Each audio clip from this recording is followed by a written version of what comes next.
சற்று முன் கிடைக்கப்பெற்ற மிக மிக முக்கியமான செய்தி ஒன்று வெளியாகி உள்ளது. திராவிட முன்னேற்ற கழகம் 2026 சட்டமன்ற தேர்தல் முடிந்த பிறகு தனது ஒட்டுமொத்த அமைச்சரவையே ராஜினாமா செய்யும் என்பதை நேற்று மதுரையில் அமித்ஷா அவர்கள் கூறியிருந்தார். நேற்று இரவு அமித்ஷா அவர்களை யாரெல்லாம் சந்தித்தார், குறிப்பாக 4 மணி நேரம் காத்திருந்து அதிமுகவின் மூத்த தலைவர்களும் கிட்டத்தட்ட ஒட்டுமொத்தமாக அதிமுகவின் கூட்டணியை வலுப்படுத்துவதற்கு தமிழக வெற்றி கழகத்துடன் பேச்சுவார்த்தையும் நடத்தப்பட்டு வருகிறது. இந்த பேச்சுவார்த்தை உறுதி செய்யப்பட்டால் எதிர்க்கட்சி அந்தஸ்து நிச்சயமாக திமுகவிற்கு பறிபோகும்.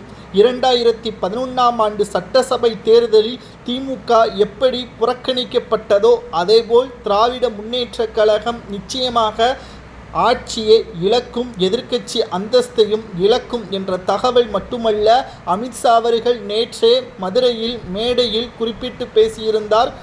டாஸ்மாக் முறைகேடு வழக்கில் தப்பித்து விட்டதாக திமுகவின் ஒட்டுமொத்த நிர்வாகிகளும் சந்தோஷம் அடைகிறார்கள். இந்த சந்தோஷம் நீடிக்காது.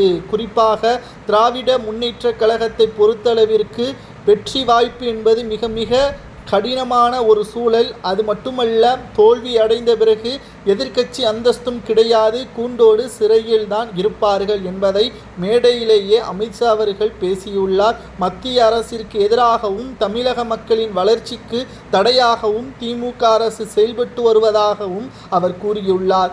மக்களிடம் தற்பொழுது பெரிதளவில் எதிர்பார்ப்புகள் இருக்கக்கூடிய கட்சி என்றால் அது தமிழக வெற்றி கழகம்தான். தற்பொழுது வரை 10% மேலாக ஆதரவுகள் தமிழக வெற்றி கழகத்திற்கு அவரது தலைவர் விஜய் அவர்களுக்கு இருப்பதாக நம்மால் பார்க்க முடிகிறது. விஜய் அவர்கள் பாஜகவின் கூட்டணியை ஏற்றுக்கொண்டால், ஏனென்றால் அரசியல் எதிரி திமுக தான் என்பதை ஆணித்தரமாக விஜய் அவர்கள் தெரிவித்து வருகிறார்.